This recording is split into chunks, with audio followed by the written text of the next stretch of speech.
Hello everyone, thanks for watching my YouTube videos. In this video I'm gonna show you how to fill out form I-485 application for adjustment of status. Also I will show you how to write a cover letter and what documents and evidence you need to attach together with form I-485. First, go to Microsoft Edge or go to Google, click and type uscis.gov on search bar, enter. Go to forms. In left column you see all forms here. Go to apply for green card form I-485. Scroll down a little bit. Go to form I-485, click, open it.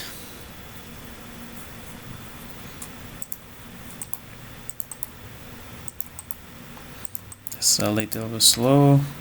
So form I-485 popped up. So in the top is the application to register permanent residence or adjust status, and make sure you check out the expiration date of the form I-485. This is very important. You need to get the most newest and the most updated form. In the top in here, say for USCIS use only, do not write anything in these boxes. Also this 4 box below this is need to be completed by an attorney or accredited representative. If you do have an immigration attorney, they need to fill out these boxes. If you don't, please leave them blank. Your job is start from here. It says start here, type or print in black ink.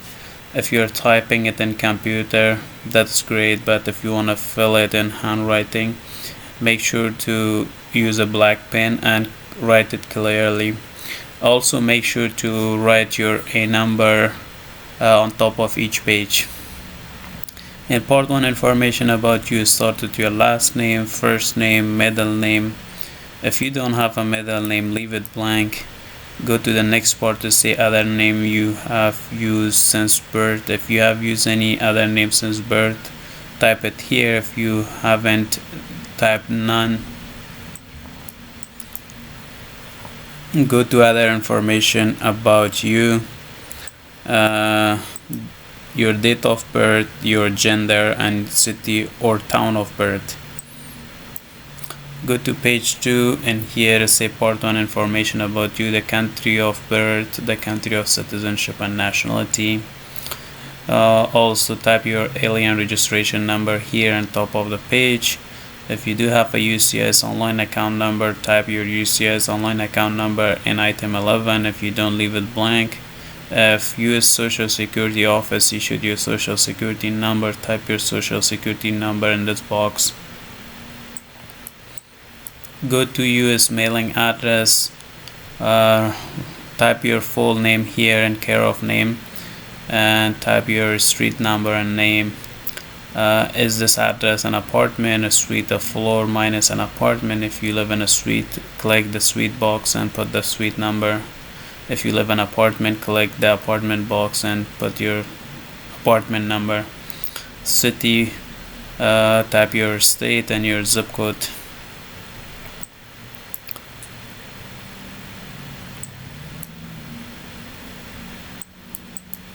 This is very important, alternate and safe mailing address. And here it says if you are applying based on the Violence Against Women Act VAWA, or as a special immigrant, juvenile, human trafficking victim, teen non-immigrant, or victim of qualifying criminal activity, you non-immigrant, and you do not want USCIS to send notice about this application to your home, you may provide an alternate and safe mailing address. If you have been abused by a US citizen spouse and you want to apply for self-petition or VAWA case, and the form for the VAWA is I-360, you need to give your safe mailing address to the USCIS and type it here. and you do not want your US citizen spouse to know that if you're applying for self-petition. So this is very important to be careful. Move on to the next part, and here is a recent immigration history. You need to put your passport number. If you have a travel document, if you don't, please leave it blank. It's the expiration date of this passport or travel document. You need to type your expiration date of passport. Also in item number 18, the country that issued this passport for you, and number 19, your passport number. And item 20A says place of last arrival into the United States, and 20A say city or town. What city did you arrive for the first time? I arrived in Dallas Airport. The state is here, and the date of arrival was this. And when I last arrived in the United States, I was inspected at port of entry and admitted as, for example, exchange visitor waived through temporary worker student. So of course, when I came to United States, I was inspected in a port of entry as a student. So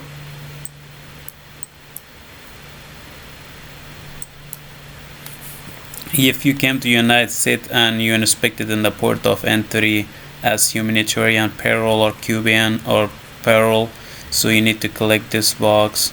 Or if you came to United States without an inspection or admission or parole or other, click the other and fill out the box and put the detail. Your form I-94 arrival departure record number, you need to type it here. If you don't know how to get your I-94 arrival departure record, go to my YouTube videos, and there's a short video how to get your I-94 arrival departure record number online. And 23B expiration date of your I-94, you type your expiration date that it show up in your I-94 arrival departure record. And the status of form I-94, when you came to United States, what was your class of admission? For example, you came to United States a student visa, put your type of visa, or you came diplomatic visa, type diplomatic visa A2, or you came fiancé visa, for example, fiancé visa K1. Go to the next part to say part 1 information about you. What is your current immigration status? When you came to United States, since then, have your immigration status changed? If it changed, for example, have you applied for asylum, or you applied for self-petition I-360, or you are a refugee, or whatsoever. If your status changes, then you need to put your status, your current status here. For example, your asylum, you type pending applicant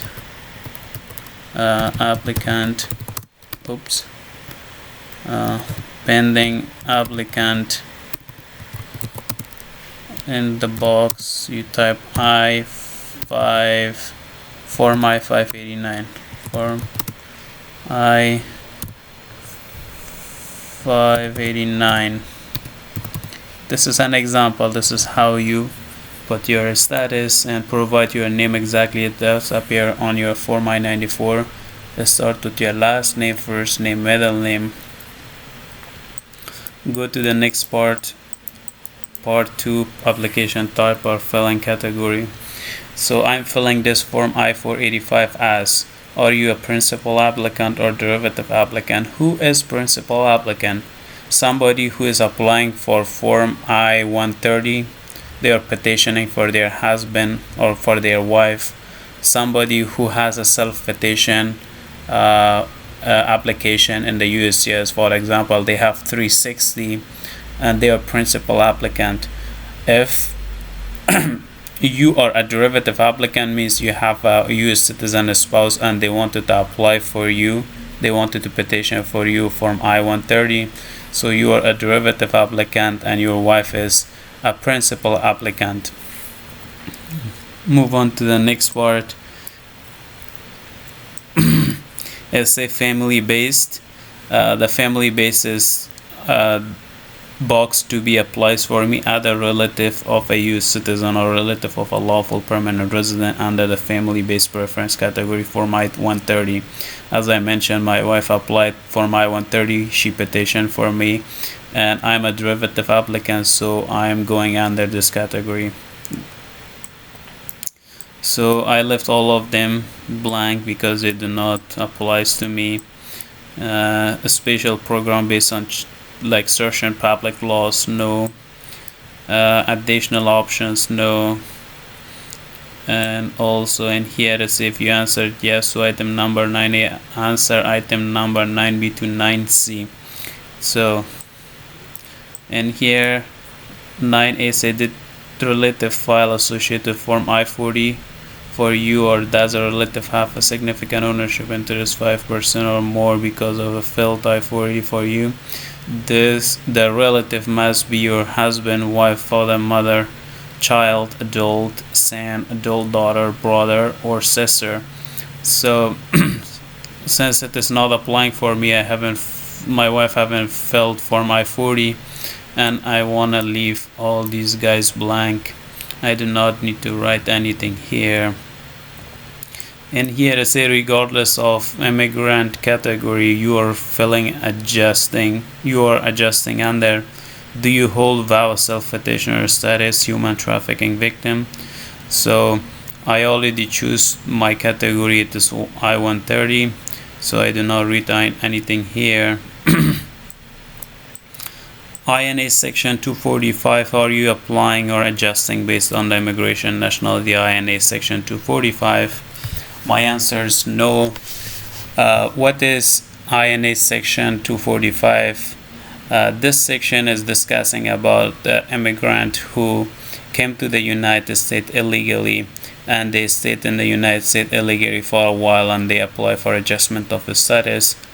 Since I came to the United States with a visa and I wasn't inspected in the border, this section is not applying for me. My answer is no.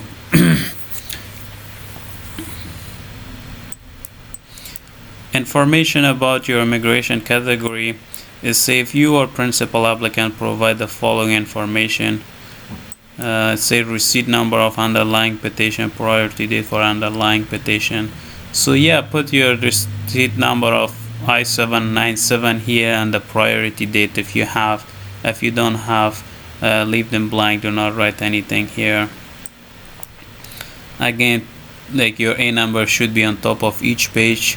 And part 2 say application type or filling category. So and here to say if you are a derivative applicant, say provide the following information for the principal applicant. As I mentioned that I choose a principal applicant, so I need to type my wife's name here in the box here. If she is a US citizen, she doesn't have a number, leave it in blank and do not worry about that.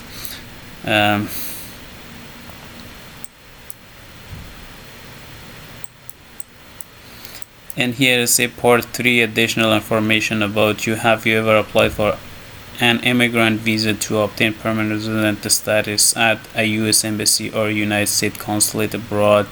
No, I never applied. If you applied, please fill out the city, country, and decision made on your application abroad. So my answer is no, I leave them blank.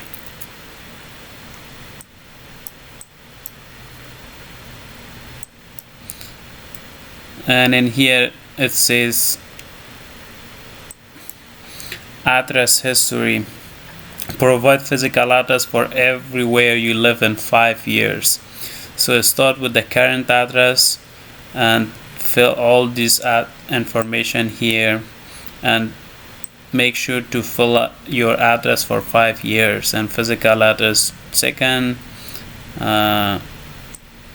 In here part 3 information, this is the physical address the third, and there's 3 physical address place in this form that you fill it for 5 years. If you still need more space to write your physical address, go to part 14 additional information page and write your physical address there. Also in here is the employment history.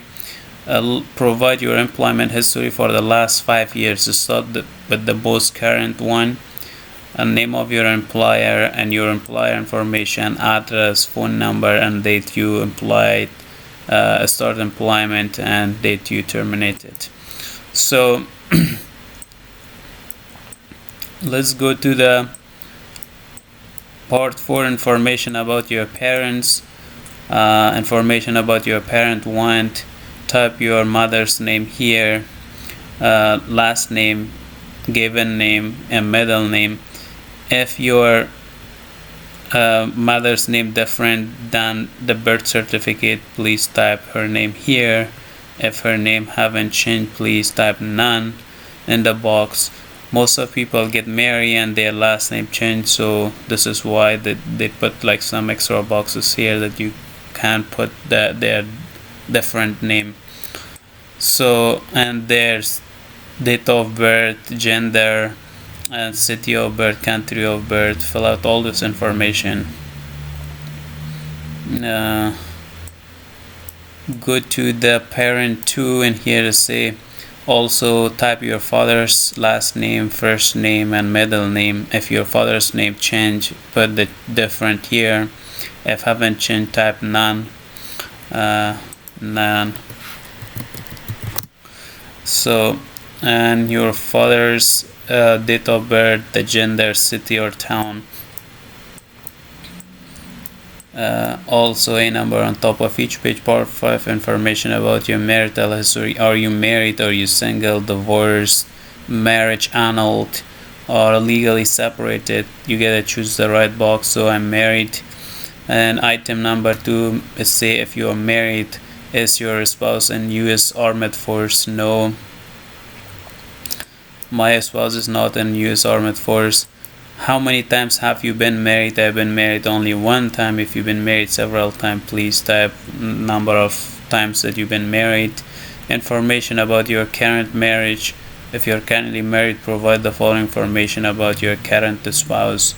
And start with their last name, their family, their first name, their middle name. If they have any A number, if they are a U.S. citizen, they don't have A number. Also your spouse date of birth, date of marriage, current spouse place of birth, city, state, and the country. And here's a place of marriage to current spouse. Please type the city or town, state or province, and country of your marriage. Is your current spouse applying with you? If she is applying with you, type yes. If she is not, please say no. Since my wife is petitioned for me for my 130, so she is applying with me, yes. Information about your prior marriage. I have been only 1 time married, so I do not want to write anything in these things. If you've been married more than 1 time, you gotta fill out your second spouse, your third spouse information in the box below. And part 5, information about your marital history, where your marriage with the prior spouse legally ended. This, since as I mentioned that I've been only 1 time married, and this is for your second or third wife. So part 6, information about your children. If you are married, do you have any children? If you do, how many children do you have? So I'm married, I don't have any children, I put 0. If you have children, type the number of children you have and type their information here. So I don't have children, I leave all of them blank. In part 7, I go to biographic information. Start with item number 1 is ethnicity. Are you Hispanic or Latino? Or you're not Hispanic or Latino? I'm not Hispanic. And your race, I'm white. In here, part 7, biographic information is say height. First type your feet and then your inch and your weight in pound. Gotta type your weight. I weigh 145 pounds. Your eye color and your hair color. Part 8, general eligibility and inadmissibility grounds. This part is the most important part of this form. Please make sure to read every single word carefully and choose the proper box. Do not make any mistake. These questions make you eligible to get a green card, and also they make you ineligible to be denied. So in item number 1, say, have you ever been a member of, involved in, or in any way associated with any organization, association, fund, foundation, party, club, society, or similar group in the United States or in any other location in the world, including any military services? So I haven't been in any of those activities or those organizations. My answer is no. If my answer is no, I leave all of this information blank. If your answer was yes, you gotta type the name of organization, the city, and fill out all these boxes in proper way. So my answer is no, I leave them blank. Move on to the next page. It's the general eligibility and inadmissibility grounds. So I read through question 14 to 80 and all of them carefully, and in here my answer is no for all of them. As you see in the page here, my answer is no. And what say in here, if you answered yes to item number 24A, my answer is no, then I leave these two questions blank.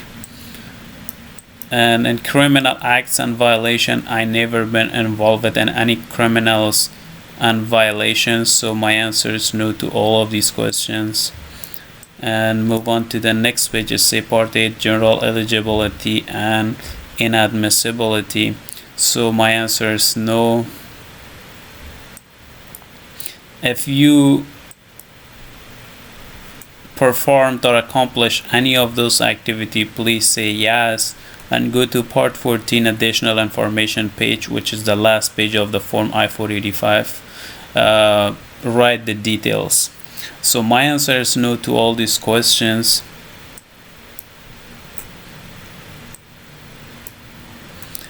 No. And here it says security and related. Do you intend engage in any activity that violates or evades any law relating to espionage, including spying or sabotage in the United States? My answer is no to all of those questions. And move on to the next part, item 48. Say, have you ever? My answer is no to all of them. And here say note, if you answered yes to any part of item numbers 46 to 50, my answer was no, I don't need to put additional information in part 14. And here say, are you the spouse or child of the individual whoever? My answer is no.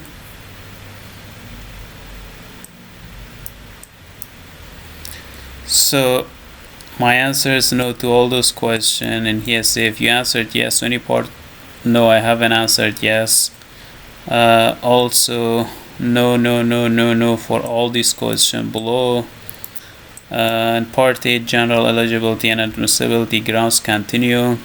It say, have you ever ordered, incited, called for, committed, assisted, helped with, or otherwise participated in any of the following? I haven't. So my answer is no. In the public charge, this is also very important part that most of people know, that are they exempt from public charge or they are not exempt from public charge. If they are exempt from public charge, what does mean exempt? Exempt means, are you liable for any public charge or you are not liable? So I'm not liable and I'm exempt. That's why I put yes. I am exempt means that I'm not liable. If you're not exempt, you need to fill out form I-944 and I-864 together with form I-485. These are declaration of self-sufficiency and show the government that you are self-sufficient and you do not need any help, any Medicaid, medical, or any other benefits from the government. So I'm exempt means I have no obligation to the government, I'm not liable, I'm exempt. My answer is yes. If you are not, please say no and fill out form I-944 and I-864 and I fill it. I will show you in a separate video how you fill it. Go to my YouTube channels and look at the YouTube videos how I filled I-944 and I-864. So my answer was yes, I'm exempt in there. So in here say affidavit of support under section of the form I-84. If my answer was yes, means I'm exempt. Say I'm exempt from filling form I-864. Why you are exempt? Why you are not liable? Because you are one of these item numbers or one of these paragraphs. So you gotta read them carefully, the why you are exempt. Who are exempt from public charge? I give you some heads up information here. People who apply for self-petition. For example, they have form 360. Either it is VAWA case, or they are special immigrants, or they are social workers, or they are religious workers, or American Widowed, like those are exempt too. People who has asylum case and they are asylee, they are exempt. They are exempt asylee case holders. So these people are exempt. If you are not, please fill out form I-944 and I-864. If you don't know how to fill them out, go to my channel Kohestan Zeba and watch the YouTube videos to how to fill those forms. And here part 8 say general eligibility and inadmissibility. This one continued the why you are exempt or not, and I already answered. It say illegal entries and other immigration violations. 63A say have you ever failed or arrest, attend to remain in attendance in any removal proceeding filed against you on after April 1st, 1997. My answer is no. So my answer is no to all of these questions.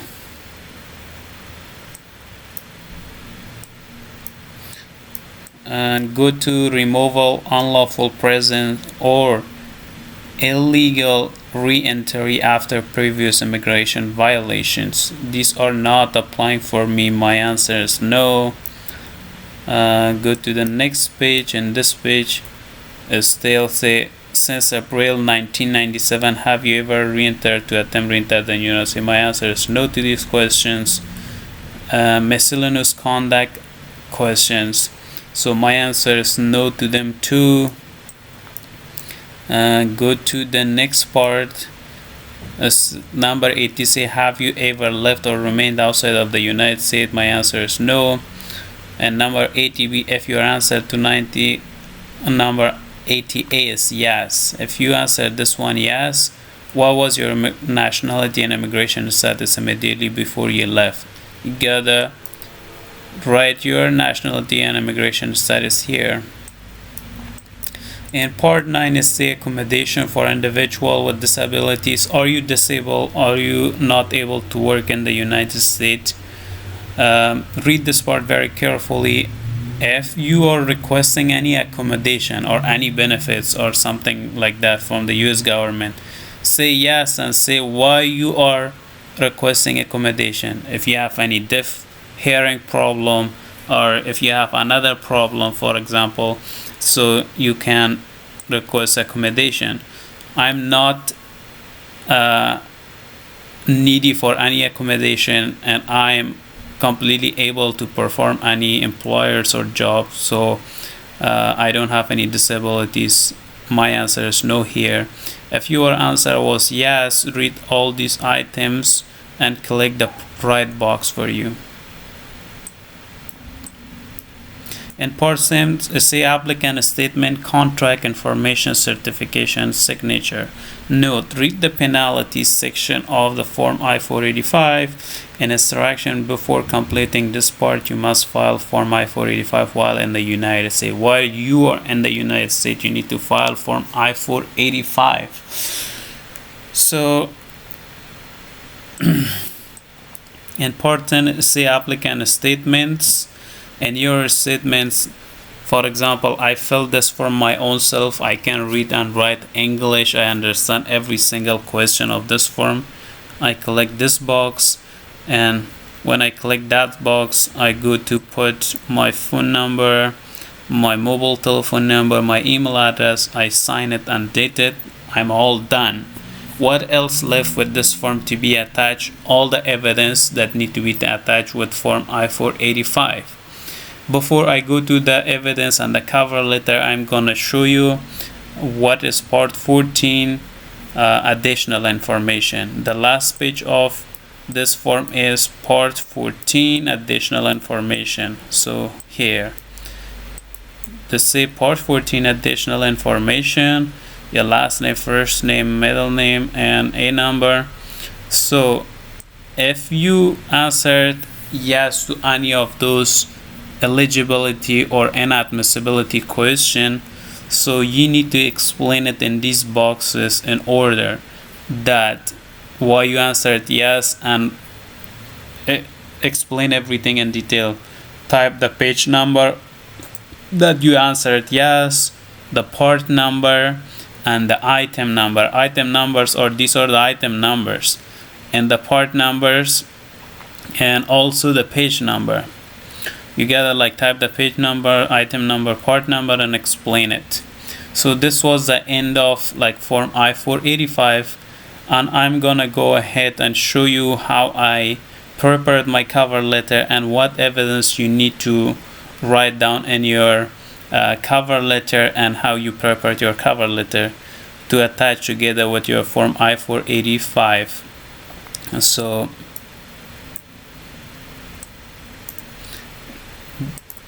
I already prepared here in a Word, and I say Latif Kwesani. First start with your full name, your address, your apartment number, your phone number. For example, what is your phone number?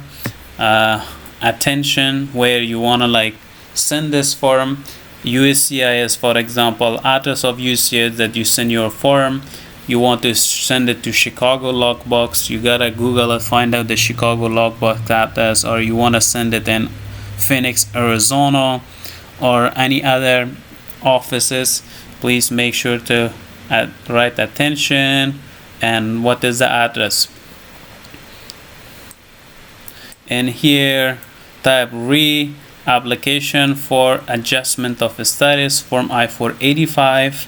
And this is a great and a clear statements that the USCIS officers know that this form is I-485, and this is helping them to clearly understand what is this form for.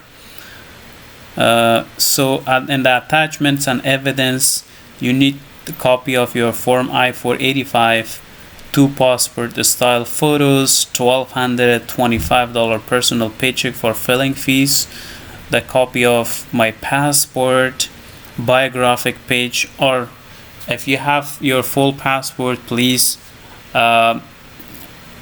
copy the color copies of your passport, the full page, because it helped the USCIS officers to make sure that you didn't go to any war countries or any countries who are involved in wars, or you have not been like in another countries that US or asylum officers you know don't like it, or the US don't like it.